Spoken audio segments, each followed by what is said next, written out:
Olá a todos. Antes de começar, quero fazer um alerta. O que vou contar hoje não é ficção. Peço que aqueles mais sensíveis ou que estejam sozinhos à noite, talvez deixem para assistir este vídeo durante o dia. O que você está prestes a ouvir é um relato de algo que começou como uma simples pesquisa acadêmica e terminou. Bem, vocês entenderão ao final. Meu nome é Gabriel. Sou pesquisador na área de neurociência, com especialização em padrões de ondas cerebrais e suas influências no comportamento humano. Há 6 meses, eu nunca imaginaria estar aqui, compartilhando esta história. Na verdade, hesitei muito antes de decidir torná-la pública. Mas depois dos acontecimentos recentes, acredito que é meu dever alertar o maior número possível de pessoas. Tudo começou quando eu estava conduzindo uma pesquisa sobre frequências sonoras que poderiam potencializar a concentração durante o sono. Nada extraordinário, apenas mais um estudo buscando melhorar técnicas de aprendizado durante o descanso. Pelo menos, era isso que eu pensava. Era outubro do ano passado. As noites já estavam ficando mais longas e eu passava a maior parte do tempo em meu laboratório no subsolo da universidade. Um lugar silencioso, ideal para experimentos acústicos. Um pequeno complexo com 3 salas. Meu escritório, a sala de equipamentos e a sala de testes. Eu havia recebido uma bolsa substancial para pesquisar como determinadas frequências sonoras poderiam influenciar o cérebro durante diferentes estágios do sono. A ideia era simples: desenvolver um método para melhorar a consolidação da memória durante o sono profundo. Durante semanas, trabalhei com frequências na faixa de 0,5 a 4 Hz, conhecidas por corresponder às ondas delta do cérebro durante o sono profundo. Os resultados eram promissores, mas nada surpreendente. Até que, ao analisar alguns dados antigos de um experimento aparentemente fracassado, percebi algo estranho. Em um dos testes, havia ocorrido uma sobreposição acidental de frequências, criando um padrão sonoro que ninguém havia notado antes. Era uma combinação específica, uma frequência base de 1,7 Hz, com uma modulação secundária de 19 Hz. Nos registros, havia uma anotação curiosa. Sujeito relatou desconforto agudo. Teste interrompido antes da conclusão. Aquilo capturou minha atenção. Por que essa combinação específica causaria desconforto? Examinei mais a fundo os registros de ondas cerebrais daquele sujeito e notei algo fascinante. Durante a exposição a essa frequência específica, houve uma ativação anormal da amígdala, a parte do cérebro associada ao medo e às reações de luta ou fuga. Decidi investigar mais profundamente. Configurei um experimento para recriar aquele padrão sonoro específico, usando a mim mesmo como sujeito inicial. Ética questionável, eu sei, mas a curiosidade científica frequentemente nos leva a tomar atalhos. Era uma sexta-feira à noite. O prédio do departamento estava praticamente vazio, como sempre ficava nos finais de semana. Instalei os eletrodos em minha própria cabeça, conectei o equipamento de monitoramento cerebral e programei o gerador de frequências para reproduzir o padrão sonoro que havia descoberto. Deitei-me na pequena cama da sala de testes, coloquei fones de ouvido isolantes e iniciei a gravação. Os primeiros minutos foram normais. O som era quase imperceptível, um zumbido grave, mais sentido do que ouvido. Após cerca de 5 minutos, comecei a notar uma sensação estranha, uma espécie de pressão sutil nos ouvidos, como quando se desce rapidamente de elevador. Nada alarmante, apenas incomum. Aos 10 minutos, percebi mudanças em minha percepção. As sombras nos cantos da sala pareciam mais densas, mais presentes. Atribuí isso à fadiga ou talvez a alguma alteração na minha pressão ocular devido à frequência. Aos 15 minutos, o desconforto aumentou significativamente. Senti um peso no peito, como se alguém estivesse sentado sobre mim. Meu coração acelerou e comecei a suar. Uma ansiedade injustificada tomou conta de mim. Foi então que aconteceu. Tive a nítida sensação de não estar mais sozinho na sala. Não. Era uma sensação vaga, era uma certeza absoluta. Alguém ou algo estava ali comigo. Nos cantos da sala, onde as sombras pareciam mais densas, havia movimento. Não o tipo de movimento que se vê diretamente, mas aquele que se percebe pelo canto do olho. Tentei me concentrar na minha respiração, lembrando a mim mesmo que estava participando de um experimento e que essas sensações provavelmente eram produto de alterações nas minhas ondas cerebrais. Mas então ouvi algo. Um sussurro tão baixo que inicialmente pensei ser um problema nos fones de ouvido. Mas não era estática, não era um ruído mecânico, era uma voz. Não consegui distinguir palavras, apenas um sussurro rítmico, quase melódico, que parecia responder à frequência que eu estava ouvindo. Como se a frequência fosse uma chamada e o sussurro uma resposta. Com o coração disparado, arranquei os fones de ouvido e sentei-me abruptamente. O laboratório estava silencioso e vazio. Olhei para o relógio. Havia se passado exatamente 17 minutos desde o início do experimento. Desconectei os eletrodos com as mãos trêmulas e imediatamente analisei os dados no computador. O que vi me deixou sem fôlego. Os dados mostravam uma atividade cerebral que eu nunca havia visto. Antes, havia padrões de ativação simultânea em regiões que normalmente não funcionam juntas. O córtex visual, associado à visão, estava ativo mesmo com meus olhos abertos em uma sala bem iluminada, algo que não deveria acontecer. Mais perturbador, ainda havia intensa atividade na área de Wernicke, responsável pelo processamento da linguagem. Meu cérebro estava, literalmente, ouvindo algo que não estava nos fones de ouvido. Salvei todos os dados e, mesmo com as mãos ainda trêmulas, decidi fazer um segundo teste, modificando ligeiramente os parâmetros. Desta vez, reduzi a duração para apenas 5 minutos e diminuí a amplitude da frequência secundária. O segundo teste foi menos intenso, mas ainda assim inquietante. A sensação de presença era mais sutil, mas inegavelmente real. Não ouvi sussurros desta vez, mas senti um peso no ar, como a tensão antes de uma tempestade. Quando terminei, estava exausto, mas eletrizado pela descoberta. Havia encontrado algo significativo, uma frequência sonora, capaz de induzir estados alterados de percepção sem o uso de substâncias químicas. As implicações para a neurociência eram enormes. Passei o final de semana revisando a literatura científica, buscando qualquer menção a fenômenos semelhantes. Encontrei alguns estudos sobre infrassons, frequências abaixo da audição humana, causando desconforto e sensações de presença, mas nada que explicasse completamente o que eu havia experimentado. Na segunda-feira, cheguei cedo ao laboratório, determinado a continuar os experimentos.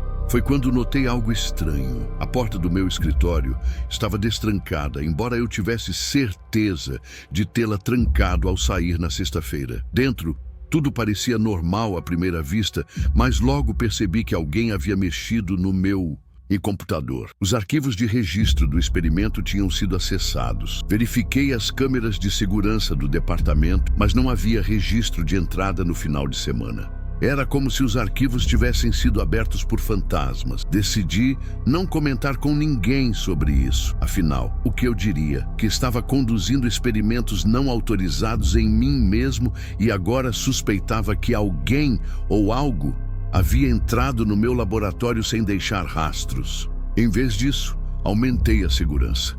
Instalei minha própria câmera no escritório e passei a fazer backup dos dados em um dispositivo que levava comigo. Também decidi que precisava de um sujeito de teste que não fosse eu mesmo, alguém que não soubesse o que esperar, para eliminar o viés de expectativa. Marina era uma estudante de doutorado em psicologia que frequentemente se voluntariava para experimentos. Havia trabalhado comigo em outros projetos e confiava em meu profissionalismo. Quando a convidei para participar de um estudo sobre percepção auditiva e estados de relaxamento, ela aceitou sem hesitação. Não contei a ela a verdadeira natureza do experimento, apenas disse que testaria como certas frequências afetavam o relaxamento. Um engano necessário, justifiquei para mim mesmo.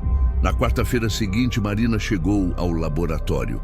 Expliquei o procedimento básico, conectei os eletrodos e pedi que ela se deitasse na cama da sala de testes. Posicionei-me na sala de equipamentos, de onde podia observá-la através de um vidro e monitorar seus sinais vitais e ondas cerebrais. Som de equipamento sendo ligado. Iniciei a frequência em um nível muito baixo, planejando aumentar gradualmente. Nos primeiros minutos, Marina parecia relaxada, como esperado. Aos 7 minutos, notei as primeiras mudanças. Sua respiração ficou mais rápida e os movimentos oculares se intensificaram sob as pálpebras fechadas. Aos 10 minutos, ela começou a ficar inquieta. Os monitores mostravam um aumento na frequência cardíaca e na condutividade da pele, sinais clássicos de resposta ao estresse. Foi aos 12 minutos que algo realmente perturbador aconteceu. Marina abriu os olhos de repente, mas não parecia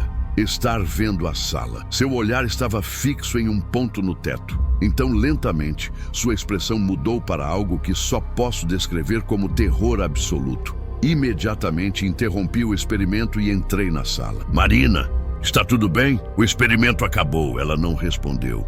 Continuou olhando para o teto, respirando em arquejos curtos e rápidos. Toquei seu ombro e ela finalmente reagiu, com um grito que me gelou o sangue. Eles estão aqui!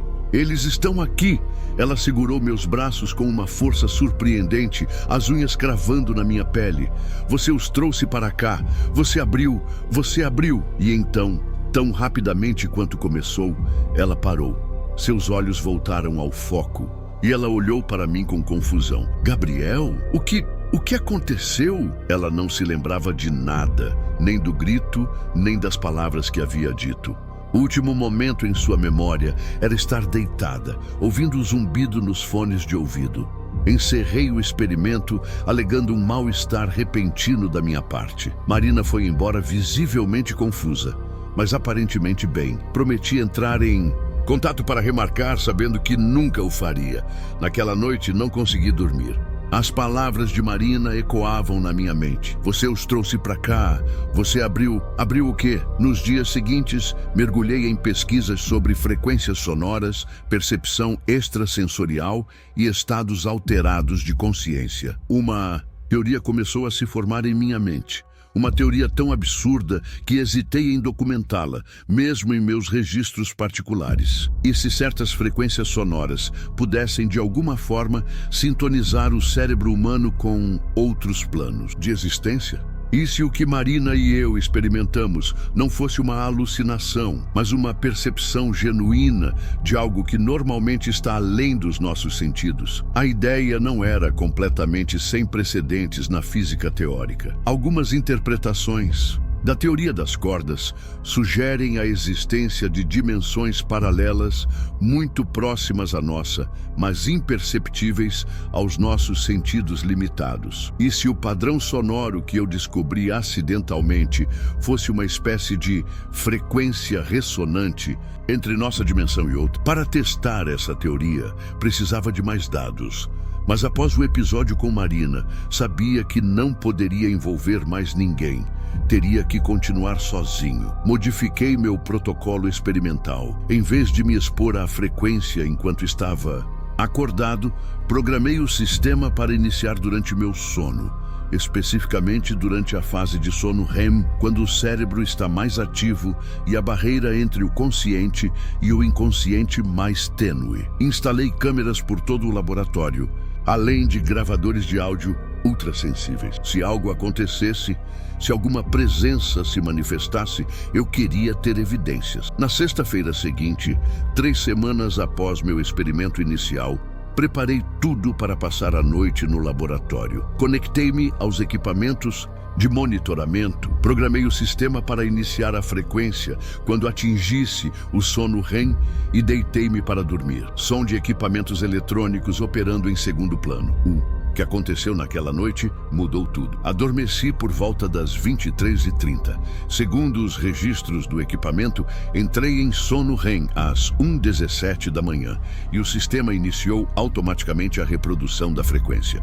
O que sei sobre os eventos subsequentes vem das gravações e dos dados coletados, pois minhas próprias memórias são fragmentadas e confusas. Às 1h22, 5 minutos após o início da frequência, as câmeras registraram um fenômeno estranho, distorções visuais sutis como ondas de calor nos cantos da sala. Às 1h24, os gravadores de áudio captaram algo. Não era um som alto ou dramático, apenas um sussurro, quase indistinguível do ruído de fundo, mas quando amplificado e filtrado, era inequivocamente uma voz. Ou melhor, vozes, várias delas, sobrepostas, falando em um idioma que não reconheci. Às 1h26, algo aconteceu com as câmeras. Não uma falha completa, seria mais fácil de explicar.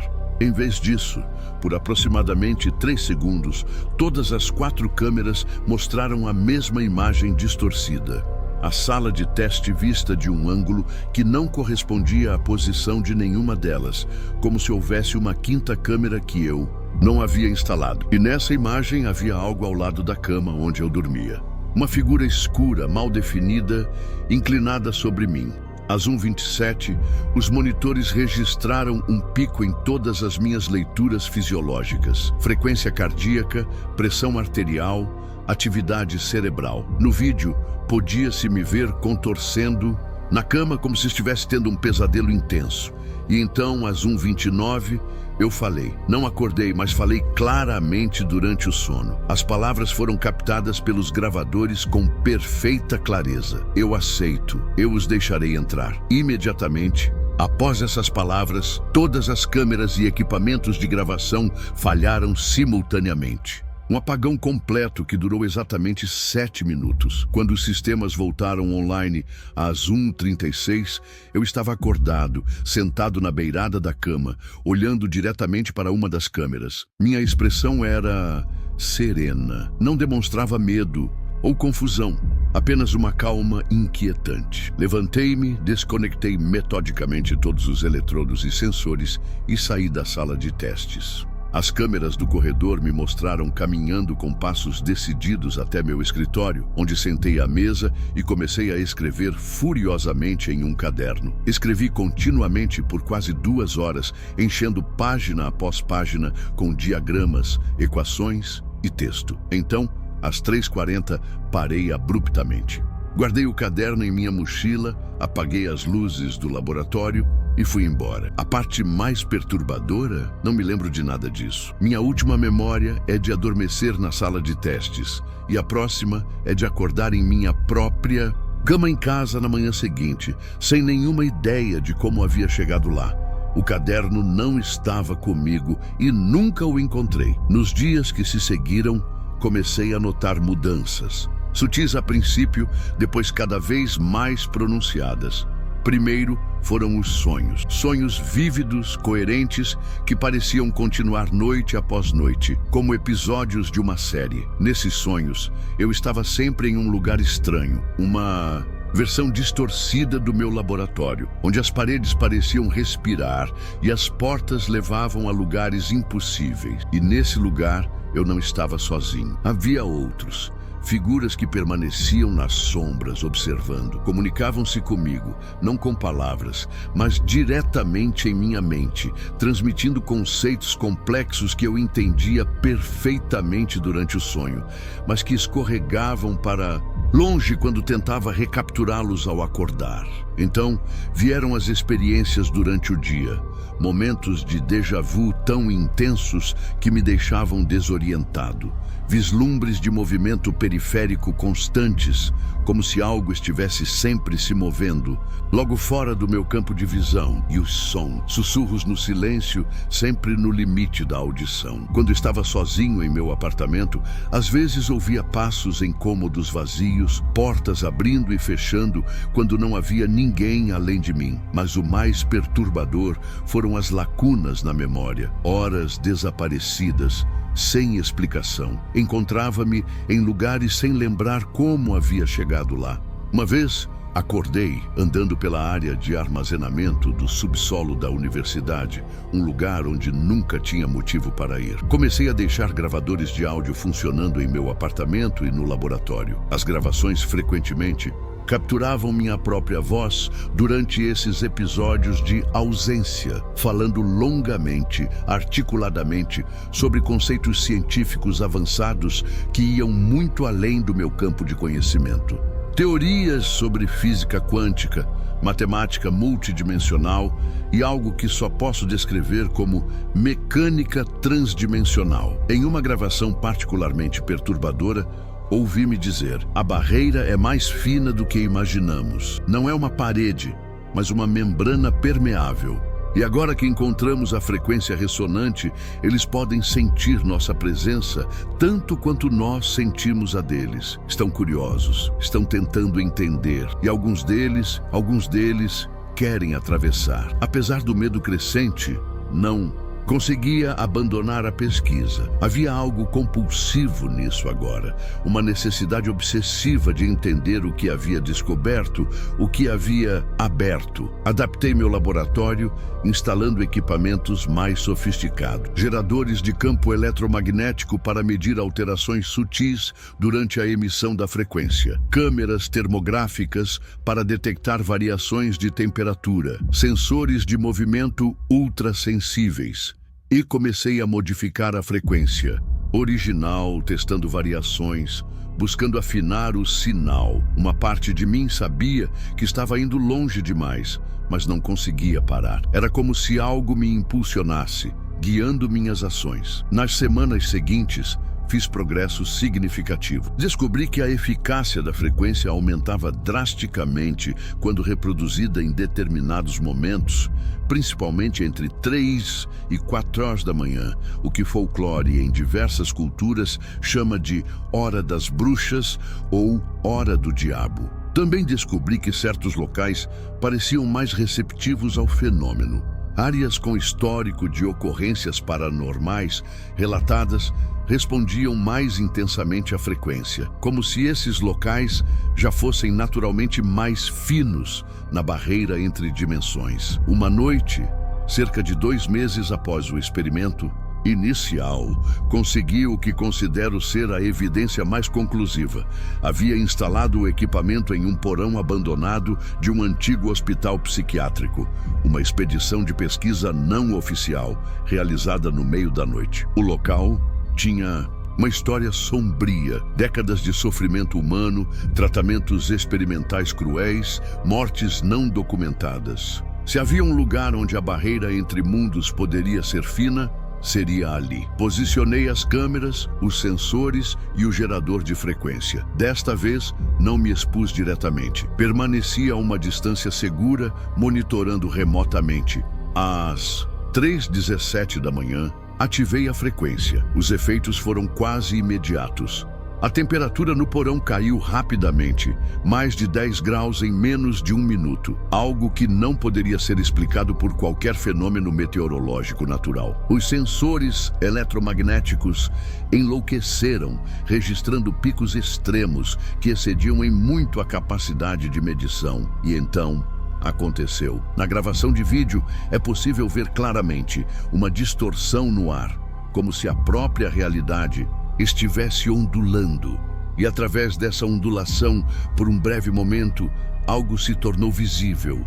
Não era uma aparição completa, mas como uma impressão parcial, uma sobreposição translúcida sobre nossa realidade.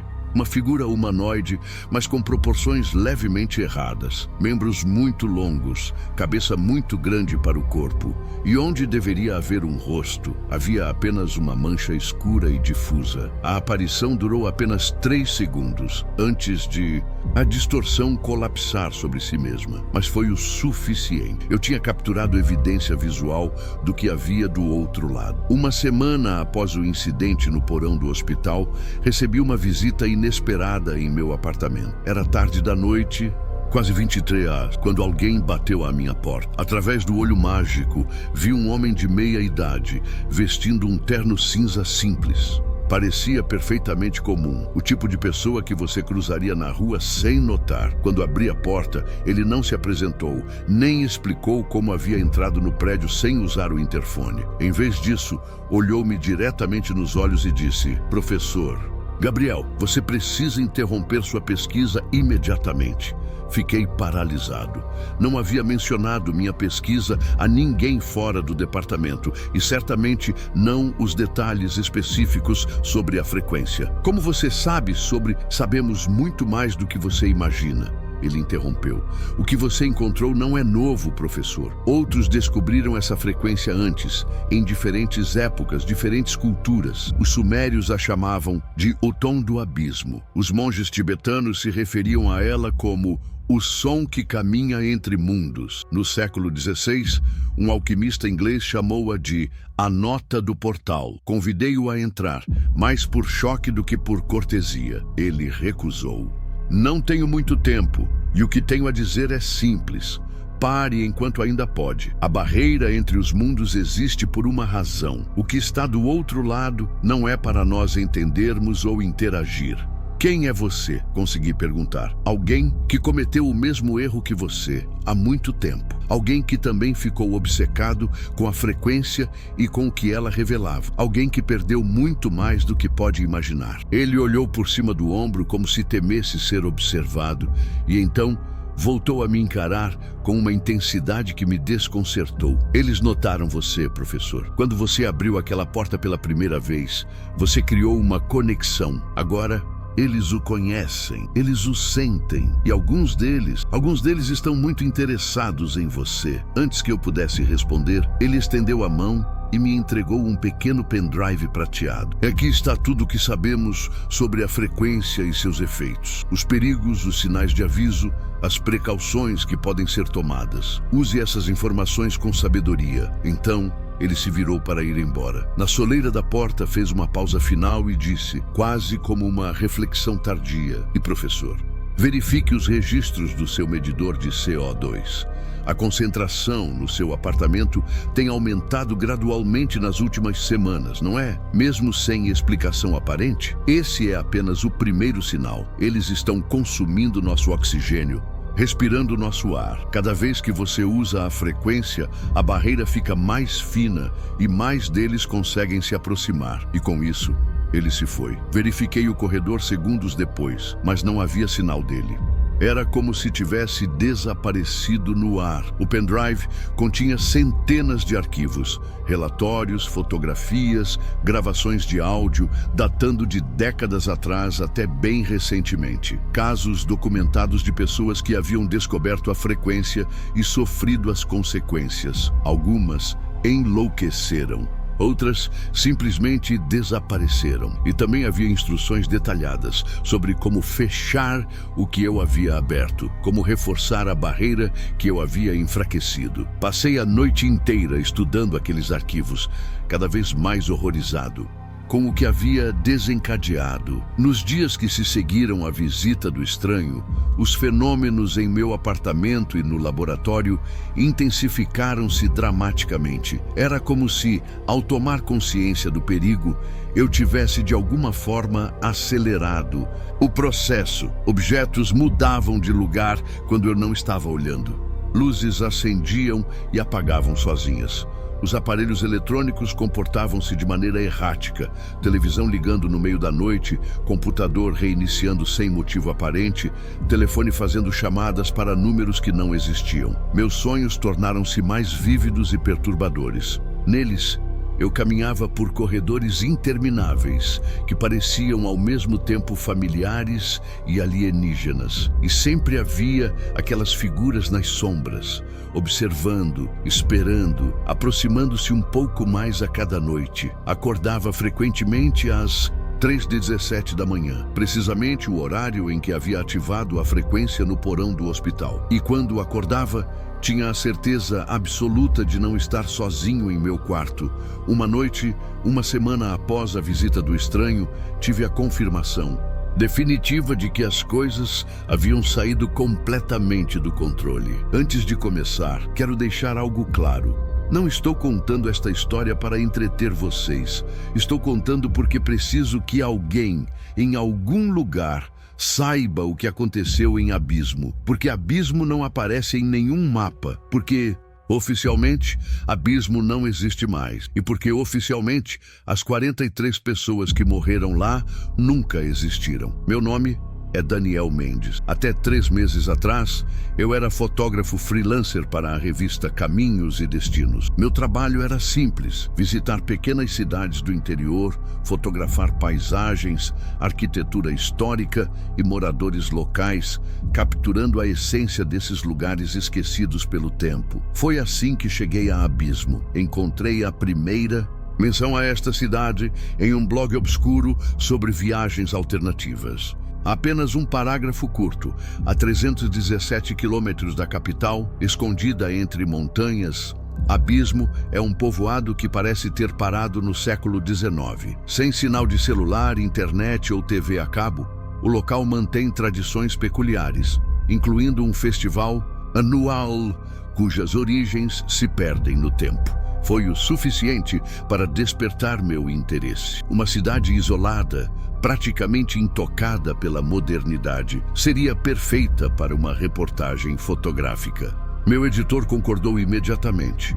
Conteúdo sobre lugares autênticos e desconectados sempre gerava bons números. Se ao menos eu soubesse. O GPS perdeu o sinal cerca de 1 hora antes de eu chegar a Abismo. Não me preocupei. A estrada era única, serpenteando entre montanhas cada vez mais altas e densas de vegetação. O céu, que estivera claro durante a maior parte da viagem, escureceu rapidamente.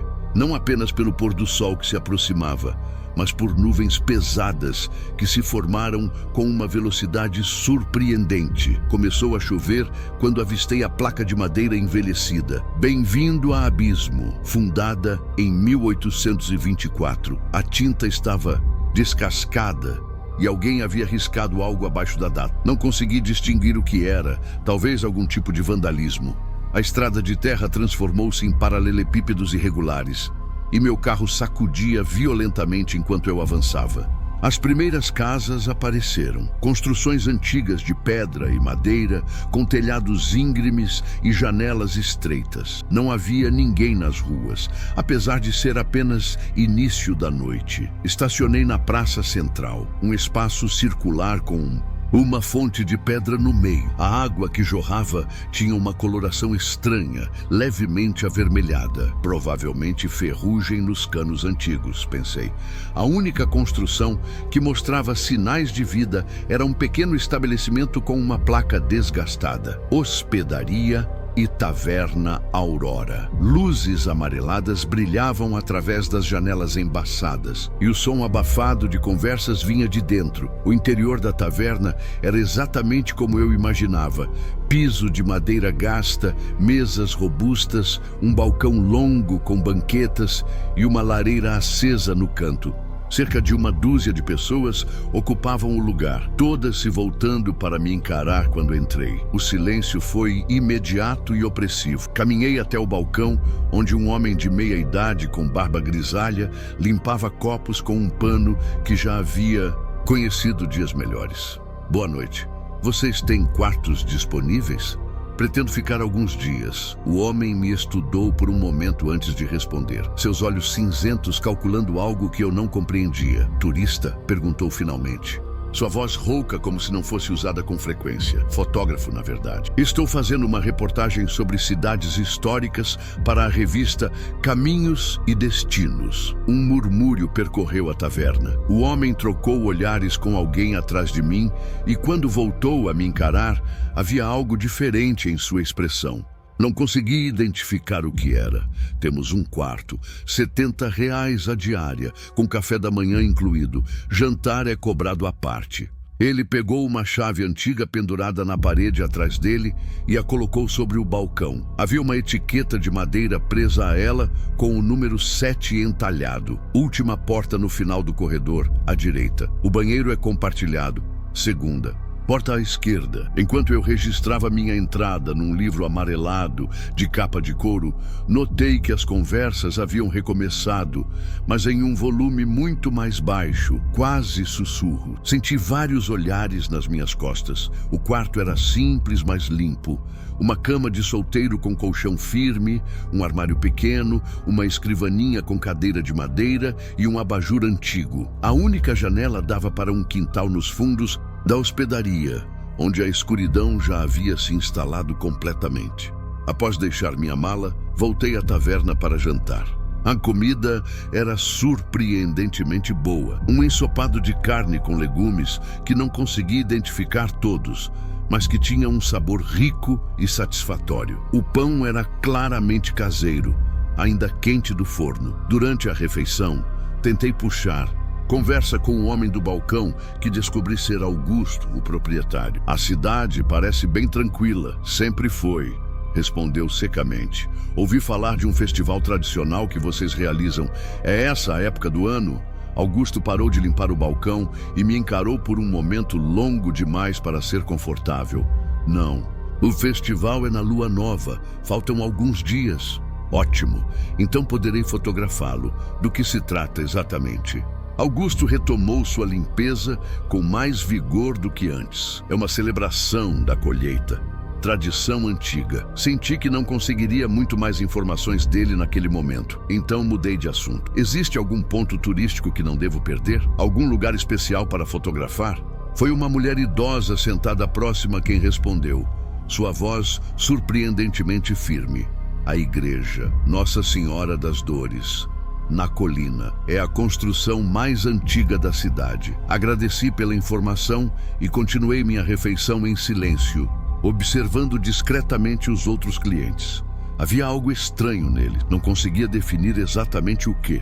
Talvez fosse apenas o isolamento geográfico, que frequentemente cria certas peculiaridades em comunidades pequenas. Quando terminei de comer e me preparava para voltar ao quarto, um homem mais jovem, provavelmente na casa dos 30 anos, sentou-se à minha mesa, sem pedir permissão. Tinha olhos escuros e intensos, e mãos calejadas de quem trabalha na terra. Então você é fotógrafo, disse, não como pergunta, mas como afirmação. Sim, Daniel Mendes. Estendi minha mão, que ele ignorou. Precisa tomar cuidado com o que...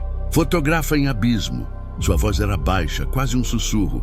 Nem tudo aqui gosta de ser capturado em imagens. Antes que eu pudesse perguntar o que ele queria dizer, ele se levantou e saiu da taverna, deixando para trás um copo ainda meio cheio de uma bebida âmbar. Aquela noite, demorei para dormir. O colchão era desconfortável, ou talvez fosse apenas o desconhecido ao meu redor. A chuva continuava caindo lá fora, agora acompanhada por trovões ocasionais. E havia sons no corredor, passos arrastados que pareciam passar repetidamente pela minha porta, embora nunca parando. Acordei com o som de sinos. Não era o badalar comum de igreja, mas um som mais agudo, quase metálico, que parecia vir de várias direções ao mesmo tempo. Quando abri os olhos, a luz que entrava pela janela tinha uma qualidade estranha, amarelada, como se filtrada por uma neblina densa. Consultei meu relógio, 7h23 da manhã. O café da manhã seria servido até às 9 horas, segundo Augusto. Ao sair para o corredor, notei algo estranho. Havia marcas úmidas no chão de madeira, pegadas pequenas, como de uma criança descalça, que passavam pela minha porta e seguiam até o final do corredor, onde desapareciam em uma parede sem portas. Na sala de refeições, encontrei apenas 2 pessoas, uma mulher de meia-idade que servia café e pão e um homem idoso sentado em um canto lendo um jornal antigo. Cumprimentei-os, recebendo apenas acenos breves em resposta. O café estava forte e amargo. O pão era o mesmo da noite anterior, agora um pouco mais duro, servido com manteiga caseira e um doce escuro que tinha gosto de frutas vermelhas. Essa neblina é comum por aqui? Perguntei à mulher quando ela veio recolher minha xícara vazia. No outono, sim. Sua resposta foi curta, mas pelo menos não hostil. Desce das montanhas todas as manhãs. Some por volta do meio-dia. Perfeito para fotos atmosféricas, comentei, tentando ser simpático. A mulher me olhou com uma expressão que não consegui decifrar. Não vá para o lado norte da cidade, disse ela subitamente. A neblina é mais densa lá e os caminhos não são bem marcados. Pessoas já se perderam. Agradeci pelo aviso, embora tenha achado estranho. Geralmente, moradores locais tentam encorajar turistas a visitar todos os cantos de suas cidades. Não o contrário. Após o café, peguei minha câmera e saí para explorar. A neblina dava à pequena cidade um ar misterioso, quase onírico. As casas antigas, muitas com fachadas decoradas com entalhes elaborados, pareciam surgir do nada à medida que eu avançava pelas ruas estreitas. Havia poucas pessoas nas ruas, e aquelas que encontrei desviavam o olhar ou mudavam de direção ao me verem. Apenas algumas crianças demonstraram curiosidade, observando-me de longe antes de serem puxadas para dentro por adultos vigilantes. Segui em direção à igreja mencionada na noite anterior. De fato, ela se erguia imponente sobre uma pequena colina dominando a paisagem da cidade. Era uma construção de pedra escura, com um único campanário pontiagudo e janelas estreitas de vitrais que brilhavam em tons de vermelho e âmbar quando a luz as atravessava. O caminho até a igreja era íngreme, pavimentado com pedras irregulares. De cada lado, ciprestes antigos formavam uma espécie de corredor sombrio. Enquanto subia, tive a nítida sensação de estar sendo observado. Parei várias vezes, olhando para trás, mas não vi ninguém. A porta da igreja estava entreaberta. Empurrei-a levemente e ela abriu com um rangido agudo que ecoou pelo interior vazio. O ar dentro era frio e carregado com o cheiro de cera de velas e incenso antigo. O interior era surpreendentemente maior do que a fachada sugeria. Bancos de madeira escura alinhavam-se em direção ao altar, onde uma grande cruz de madeira se erguia. Mas não foi isso que chamou minha atenção. Foi a estátua ao lado do altar, uma representação de Nossa Senhora das Dores, diferente de qualquer uma que eu já tinha visto. A estátua era de madeira escura, quase negra, e retratava a santa com o rosto contorcido em uma expressão de agonia que parecia quase demasiado real. 7 adagas, as tradicionais 7 dores, atravessavam seu peito, mas em vez de estarem distribuídas como normalmente se vê em representações da santa, estavam dispostas em um círculo perfeito sobre seu coração. E havia algo nos olhos da estátua. Eles pareciam seguir meus movimentos. Comecei a fotografar a igreja, tentando capturar a atmosfera peculiar do lugar. Quando apontei a câmera para a estátua, porém, algo estranho aconteceu. A imagem no visor digital ficou distorcida, com linhas horizontais cortando o quadro, como interferência eletrônica. Tentei novamente, ajustando configurações, mas o resultado foi o mesmo. Ela não gosta de ser fotografada. A voz atrás de mim quase me fez derrubar a câmera. Virei-me rapidamente e vi um homem idoso vestido como um padre, mas com uma estola estranha, preta com bordados vermelhos que não seguiam nenhum padrão litúrgico que eu conhecesse. Desculpe, não queria assustar, disse ele com um sorriso que não alcançou seus olhos. Sou o padre Anselmo. Não recebemos muitos visitantes em nossa igreja. Daniel Mendes, fotógrafo. Estou fazendo uma reportagem sobre a cidade. O padre assentiu lentamente, seus olhos me estudando. Uma cidade com histórias para contar, sem dúvida, mas nem todas devem ser contadas, entende? Havia algo na maneira como ele falou que me causou um arrepio. Essa estátua é muito incomum, comentei, tentando manter a conversa casual. Nunca vi uma representação assim de Nossa Senhora das Dores. É única, respondeu ele, aproximando-se da estátua com o que parecia reverência misturada com temor, esculpida do tronco de uma árvore centenária que foi atingida por um raio. A lenda diz que o escultor ficou cego após terminá-la, e as adagas dispostas em círculo. Isso também é incomum. O padre tocou levemente o peito da estátua, exatamente no centro do círculo formado pelas adagas. Representam as 7 famílias fundadoras de Abismo, as 7 linhagens que fizeram o pacto original. Pacto. O padre pareceu perceber que havia Dito demais. Seu rosto endureceu e ele deu um passo para trás. Uma expressão local apenas. Para o compromisso de fundar a cidade em terras tão remotas. Ele olhou para um relógio de parede antigo. Se me der licença, tenho obrigações a cumprir. Sinta-se à vontade para admirar nossa igreja, mas peço que respeite a proibição de fotografar a santa. Com isso, ele desapareceu por uma porta lateral, deixando-me com mais perguntas do que respostas. Passei o resto da manhã fotografando a arquitetura da cidade. À medida que o sol subia, a neblina começou a dissipar, revelando mais detalhes das construções antigas. Notei símbolos entalhados em diversas fachadas. Padrões circulares com 7 pontas que se repetiam com pequenas variações. Lembrei-me das 7 famílias mencionadas pelo padre e fiz questão de registrar esses detalhes. Por volta do meio-dia, encontrei a Praça do Mercado, um espaço aberto onde alguns moradores vendiam produtos locais, legumes, frutas, pães, queijos e, curiosamente, muitos itens feitos de uma cerâmica preta decorada com os mesmos padrões de 7 pontas que havia visto nas casas. Foi lá que vi pela primeira vez as crianças brincando livremente, sem a supervisão ansiosa dos adultos que havia notado pela manhã. Um grupo delas corria ao redor de um poço antigo no centro da praça, cantando uma cantiga em um ritmo cadenciado, som de cantiga infantil, vozes agudas em uníssono. 7 dias tem abismo, 7 noites de horror, 7 portas para o fundo, 7. Chaves tem o Senhor. Não olhe para as janelas quando a lua se esconder. 7 passos dá a sombra antes de você não ver. A melodia era estranha, oscilando entre tons menores de uma forma que soava dissonante aos meus ouvidos. As crianças pareciam não notar minha presença até que levantei a câmera para fotografá-las.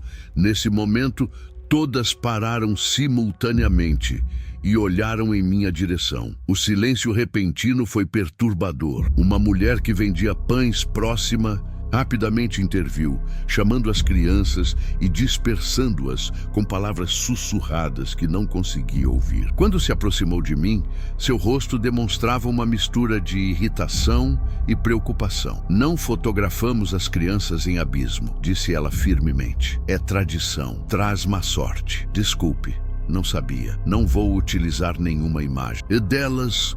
Ela assentiu secamente, mas continuou me observando enquanto eu me afastava. Almocei em um pequeno restaurante próximo à Praça Central, o único além da taverna da hospedaria que encontrei aberto. A comida era simples, mas saborosa. E o proprietário, um homem corpulento com um bigode espesso, foi o primeiro morador que pareceu genuinamente amigável. Primeira vez em abismo? Perguntou ele, colocando um copo de vinho tinto diante de mim sem que eu tivesse pedido. Sim, estou fazendo uma reportagem fotográfica sobre cidades históricas. Ah, vai encontrar muita história aqui. Talvez história demais. Ele riu, mas havia algo forçado em sua jovialidade. De onde você vem? Contei-lhe sobre meu trabalho, sobre as outras cidades que havia visitado. Ele ouviu com interesse aparente, fazendo perguntas ocasionais. Quando mencionei que havia visitado a igreja pela manhã, seu sorriso vacilou ligeiramente. Conheceu o padre Anselmo, então? Um homem dedicado. Havia algo na maneira como ele enfatizou a última palavra que me fez pensar que dedicado não. Era exatamente um elogio. Ele mencionou algo sobre 7 famílias fundadoras. Um pacto.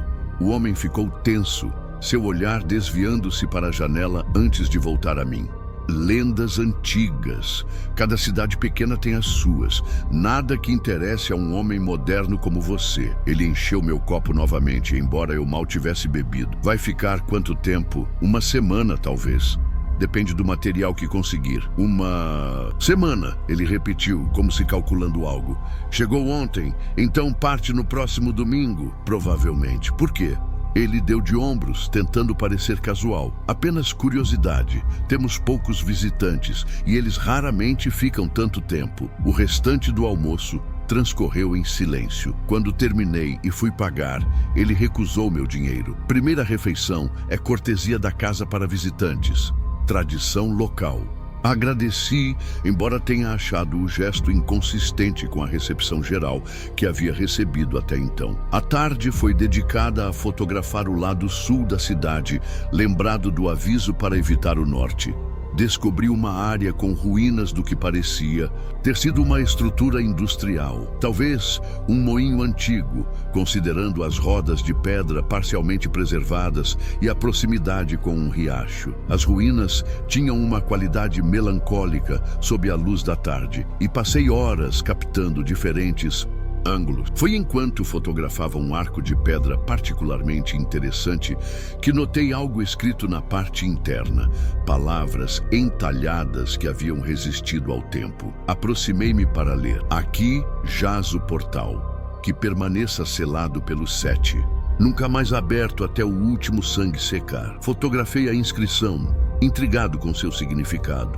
Parecia algum tipo de aviso, ou talvez parte de um ritual antigo. A menção aos 7 ecoava o que o padre havia dito sobre as 7 famílias fundadoras. Estava tão absorto examinando as ruínas que não percebi o tempo passar. Quando finalmente olhei para o céu, o sol estava se pondo, pintando as nuvens. Em tons de vermelho sangue, a temperatura havia caído consideravelmente e um vento frio começou a soprar do norte. Comecei a caminhar de volta à hospedaria, mas logo percebi que havia me afastado mais do que imaginava. As ruas estreitas formavam um labirinto confuso e, na luz decrescente, todos os becos e esquinas pareciam iguais. Após cerca de 20 minutos andando, admiti para mim mesmo que estava perdido. Não havia ninguém nas ruas a quem pudesse pedir informações. As casas estavam fechadas, cortinas puxadas sobre as janelas, portas trancadas. O silêncio era opressivo, quebrado apenas pelo som dos meus próprios passos e o ocasional ranger de madeira velha ao vento. Foi quando ouvi o sino, não o som agudo da manhã, mas um badalar profundo e ressonante que parecia vibrar através das pedras da rua. Contei as badaladas. 7. Devia ser algum tipo de chamado para a missa vespertina, pensei. Decidi seguir o som, esperando que me levasse de volta à igreja. De lá, poderia me orientar novamente, já que a igreja ficava em um ponto alto da cidade. As ruas escureciam rapidamente enquanto eu avançava. Não havia iluminação pública em Abismo. Outro detalhe que reforçava a sensação de ter voltado no tempo. A única luz vinha de algumas janelas, um brilho amarelado e fraco que mal se derramava para as ruas. Virei uma esquina e finalmente avistei o campanário da igreja contra o céu, agora quase completamente escuro. Senti um alívio momentâneo que logo se transformou em confusão. Havia luzes movendo-se ao longo do caminho que levava à igreja, uma procissão de pontos brilhantes que se deslocava lentamente pela subida. Aproximei-me cautelosamente. À medida que chegava mais perto, vi que eram pessoas carregando velas, caminhando em fila única, vestiam roupas escuras e mantinham as cabeças baixas, cantando algo em um tom tão baixo que parecia mais um zumbido coletivo. Instintivamente, recuei para a sombra de um edifício próximo e observei. A procissão era composta por cerca de 30 pessoas de todas as idades. À frente, reconheci o padre Anselmo, vestindo agora uma batina completamente negra com aquela mesma estola vermelha. Atrás dele, 7 indivíduos carregavam não apenas velas, mas também pequenos objetos que não consegui identificar à distância. Seriam esses representantes das 7 famílias mencionadas? Algo me dizia que não deveria ser visto. Então permaneci escondido até que a procissão desaparecesse dentro da igreja. Apenas então continuei meu caminho, agora com um destino claro em mente. Ao chegar à hospedaria, encontrei a taverna estranhamente vazia.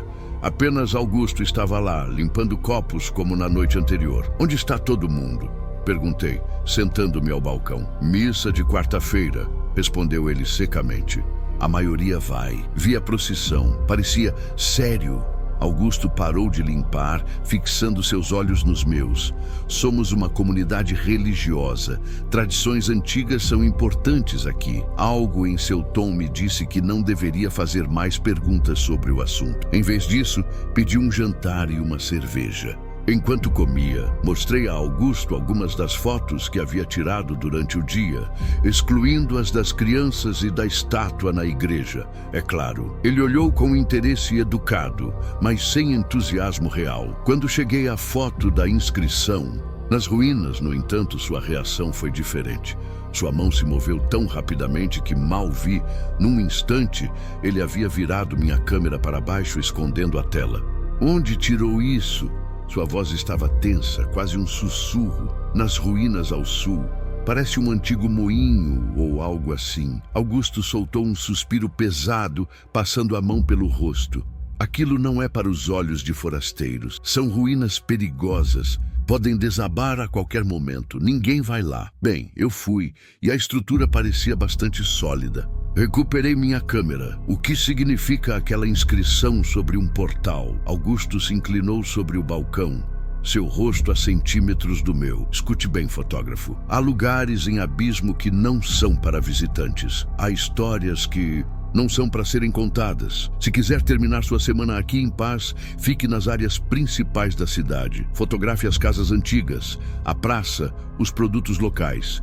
Isso dará uma boa reportagem para sua revista, não? Sua intensidade me surpreendeu. Recuei ligeiramente, assentindo em concordância, mais para apaziguá-lo do que por realmente aceitar sua advertência. Quando voltei ao meu quarto, encontrei algo estranho sobre a cama. Um pequeno objeto de cerâmica negra, idêntico aos que havia visto no mercado.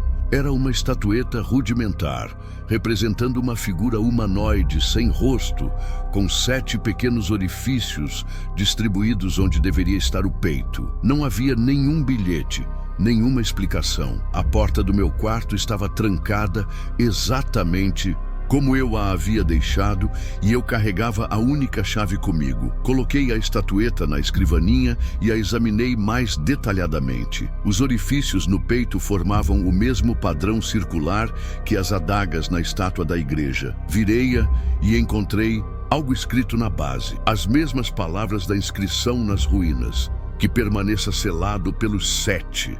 Aquela noite dormi mal. Sonhos inquietos povoaram meu descanso. Imagens fragmentadas de procissões à luz de velas, cânticos em uma língua que eu não compreendia e uma sensação constante de estar sendo observado por olhos invisíveis. Em algum momento durante a madrugada acordei com a certeza de que havia alguém no quarto comigo, mas quando acendi o abajur, estava sozinho. A estatueta, no entanto, não estava mais na escrivaninha onde eu a havia deixado. Agora estava no chão, exatamente no centro do quarto, virada para a minha cama. O terceiro dia em abismo amanheceu com a mesma neblina amarelada do dia anterior. Os sinos agudos me acordaram novamente às 7h23 em ponto. A estatueta continuava no centro do quarto, onde havia aparecido durante a noite. Decidi levá-la comigo quando desci para o café da manhã. A mesma mulher do dia anterior estava servindo, e quando me viu com o objeto nas mãos, deixou cair a jarra de café que segurava. A porcelana se estilhaçou no chão, espalhando líquido escuro como sangue coagulado. "Onde conseguiu isso?" perguntou. Ela, sua voz um misto de medo e acusação. "Encontrei no meu quarto ontem à noite. Alguém deixou lá." Ela olhou rapidamente para os lados, como se verificasse se estávamos sendo observados. Então se aproximou para falar em voz baixa. "É um aviso.